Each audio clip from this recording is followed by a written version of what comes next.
and I had a birthday party I was doing for myself. We were throwing a birthday party, so I wanted to do a super West Coast birthday party where I had Snoop Dogg headline, I had DJ Quik, I had Dogg Pound, and I remember I wanted Nipsey there, and Nipsey showed up to my birthday party and performed. Like, it meant a lot to me because I'm like, I wanted him to be, at the time, I wanted him to be amongst, I was trying to position him to be with the big homies, you know what I'm saying, like Dogg Pound, Snoop, and he just had one song that was starting to bubble at radio, but I'm like, I remember my purpose was I invited Nipsey just so he can be in the same vein or in the same room as those guys, and he showed up and performed, man. Like, you know, he's one of the first guys to get on stage, but it was early. That's probably my first early fond memory of Nipsey Hussle.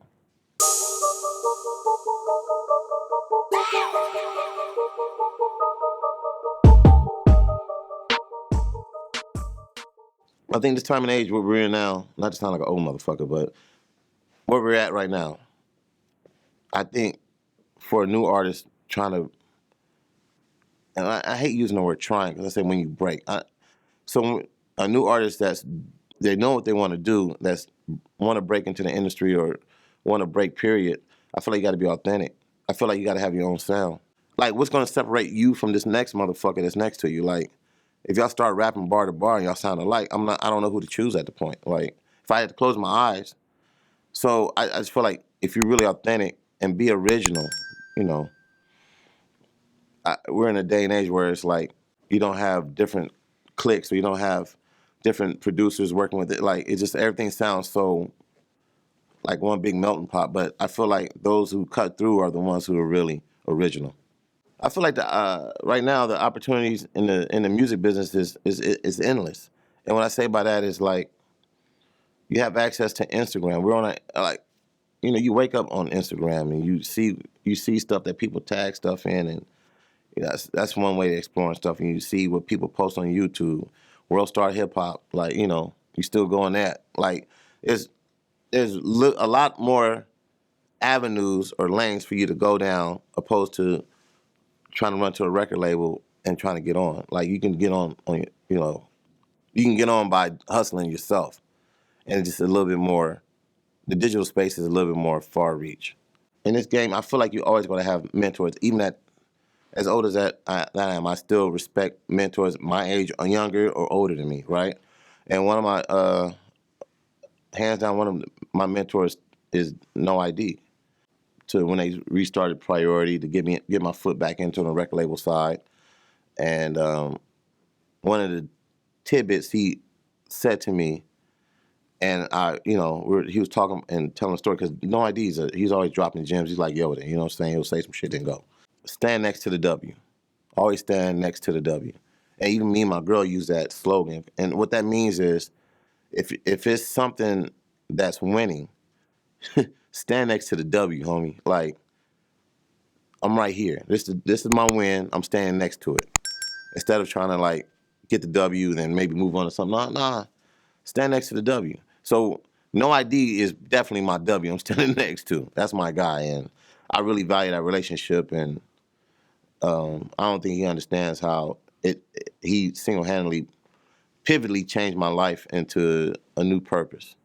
Another mentor of mine that we still cool to this day is Dr. Dre. And I don't like, it seems like you're flexing. I don't flex. I'm dropping that, but these are real relationships I have. And Dr. Dre, when I was working with him, we would work out together. And, you know, anybody who know me, I used to be over 400 pounds, struggled with weight all my life. And I had a chance to really have some, and this is some non-industry shit. This is some health shit. Like, Dre single-handedly put a battery in my back to always keep moving and learn how to, you know, make better choices about health. And I remember one time we were at the gym, and I saw guys doing pull-ups, just, you know.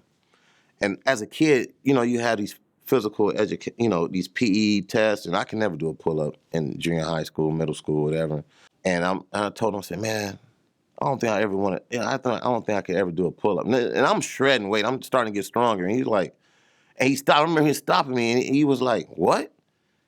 He said, if that motherfucker could do it, you could do it too. Don't ever say you can't do something because, and I'm like, his mind thought, like it was dead ass. Like that little tidbit of saying if that person can do it, you can do it too. I'm like, yeah, you're right. You're right. Like, fuck it. Like that person, we're the same person. So then I would try to I was knocking out pull up. Like it just a simple words of encouragement.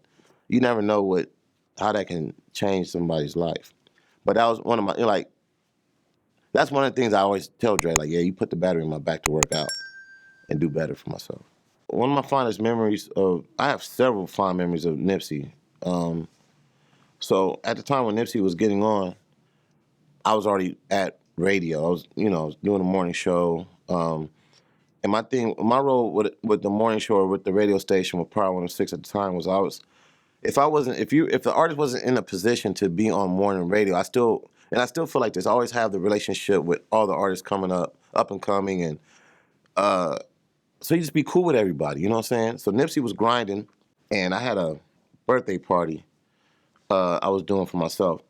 We were throwing a birthday party, so I wanted to do a super West Coast birthday party where I had Snoop Dogg headline, I had DJ Quik, I had Dogg Pound, and I remember I wanted Nipsey there, and Nipsey showed up to my birthday party and performed. Like, it meant a lot to me because I'm like, I wanted him to be, at the time, I wanted him to be amongst, I was trying to position him to be with the big homies, you know what I'm saying, like Dogg Pound, Snoop, and he just had one song that I was trying to bubble at radio, but I'm like, I remember my purpose was I invited Nipsey just so he can be in the same vein or in the same room as those guys, and he showed up and performed, man. Like, he's one of the first guys to get on stage, but it was early.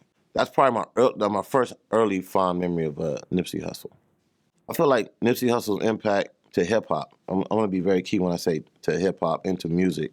I feel like everybody understood through the music what kind of artist Nipsey Hussle is because of what he stood for and what he stands for, and entrepreneurship. He really represented for the 60s. He represent, when I say 60s, that's his neighborhood, right? And he would be in his neighborhood solo, just, At the time I was staying in Inglewood, and there's a certain car wash I go to off Crenshaw, and he would be at the car wash on 54th and Crenshaw, just pull up in his Maybach or whatever, like, and I was seeing we chop it up and keep it going, but I really like that he really put on. He wasn't really. He represented for the neighborhood, but in a respectful manner where Bloods and Crips had to give it up to him and respect him. Like, he can walk. He was good anywhere. And like when you go to the studio, he had a like a whiteboard, and on the whiteboard it saw. I remember seeing like property stuff, when to pay taxes, just envisioning like his business stuff, his business savvy. Then another one that was talking about songs or albums he needed to complete when he's hitting his mixtape hustle savvy days. So I just feel like Nipsey's death resonated with us in the hip hop culture. So it hit home. It hit different. And I don't know if you heard people say that. It hit different because you just knew he was a solid dude, and how he got taken out by a sucker in his own neighborhood on a property he owned. Like, he was at the Marathon store, man. He was at home. Like, he's at home doing something nice for somebody else. So that hit differently. And he just was a solid dude. Like, when you saw him, he wasn't trying to do no Hollywood shit. And, hey, man, Fuzz, what's up? What's up? Hey, top of the morning. Hit you, you always say top of the morning is early. He'd be up. I remember, like, a couple of weeks before that, or maybe a week or two before all that went down with Nipsey, they had the Plains, he had collabed with Plains to do the hats, LA hats. And you know me, anything LA, I'm gonna try to support. And I remember I wanted to get all three hats, and I was down the street getting something to eat at Grill Fresh, and I called him. I said, yo, I'm on Slauson right now. I see people lining up at the store. I said, should I go down there and get my hats? He said, nah, I'm gonna be there around 1 o'clock. Let me just come in there later. I'm like, damn, I'll be doing something. I said, I'll just catch you later, you know what I'm saying? And that's one of the last conversations I had, because it was just, and I'm like, damn, I didn't want that to be the last conversation, you feel me? So you call, he'll pick up, you know what I'm saying? And when he saw you in public, it was always love. Always had a book in his hand. because he was always reading. And I was telling him, like, Nip, I said, damn, when do you have time to read? Like, nah, man, you always got to keep sharp. You was always telling me, I'm like, I'm gonna recommend some books for you. He did. And I'm like, I said, damn, I don't read like that. Like, I wish, and I was telling him, I said, I wish I read like you always read. And he's like, yeah, yeah. So those are some of my fond Nipsey moments. What I feel how Motown and Capitol are separating themselves from other brands or other labels is I just feel like, well, first is we got a great partnership. Ethiopia had the vision to snatch up QC first. Not first, but just have a relationship with QC to bring him in the building. I believe in what Coach and I love what P are doing with the QC brand. Young, fresh. It's funny that me and Coach was talking the other day. He said, music's turning around. I'm like, and the way he said it, like, he saw some shit. I'm like, this is why we do business with those guys. Like, they see ahead. But, I think what separates us is allowing them to do them. And they're our hottest fish grease right now. And even on the Motown side, it's like my man Dame signed Icewear Vezzo, and Dame has his own label. And BJ Chicago Kid still is standing on the foundation of R&B and good music, and we got some really strong artists like James Davis. They're a group out of Inglewood, brothers and sisters. One of them are twins, but it's like their stories. It's like you starting to work with these artists and you shoulder to shoulder with them, and it's like they're about some shit, and you want to help them win. I just want to see, I want to see BJ win again, And that's one of my projects I'm really close to right now. But it's like when you start having dialogue with the artist and the team, and you look at things with a different perspective, right? And personally, I'm just like, whatever contacts or whatever juice card I have, I would double down and throw it out for certain artists. So, and Motown allows me to get next to our roster and help do that, brand that. What I feel like what separates Icewear Vezzo from other artists, in the short time I've had a chance to be around Icewear Vezzo, he has a story of, hustling, being locked up, then coming out of being locked up, coming home, getting a record deal through us at Motown. I think what separates him, he understands what the grind is, he understands what the hustle is, and he wants it. And what I respect about Icewear Vezzo is he still is very much a family dude. Like, if you really know him or if you around him, he's always talking about his kids, he's always talking about his wife, and there's a great dynamic. So me personally, I connect with him on that level. But on the artist side, he's not afraid to keep moving. Like, he's always talking about his brand, he's talking about his label, he's want to keep creating. So I think that's what separates Icewear Vezzo from most artists. What I feel is next for Icewear Vezzo is that he keeps building his record label.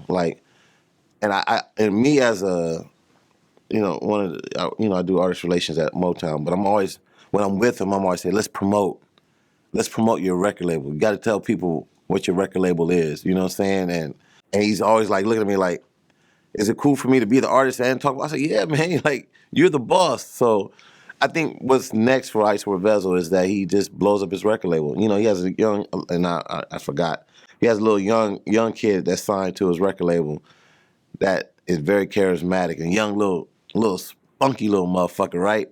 Chucky, I call him Little Chucky. Every time I say Little Chucky, yeah, Chucky, man, good kid. And he introduced me to him at the video shoot with him and Big Sean, and he's like, I like to hear Icewear. Every time I talk to him, he goes, yeah, there's somebody I'm looking at. That's the next one that's about to pop. And he's always like looking. I'm like, all right, what about your shit? Like, you good? And he's like, nah, I want to bring this person. I want to sign this. And I'm like, he's always thinking forward. So I'm like, I like that. I like that he doesn't get trapped up in him as an artist, but he still understands he has a record label and he has a really solid team around him. Holla at your boys, Fuzzy, and I'm on 24/7 HH.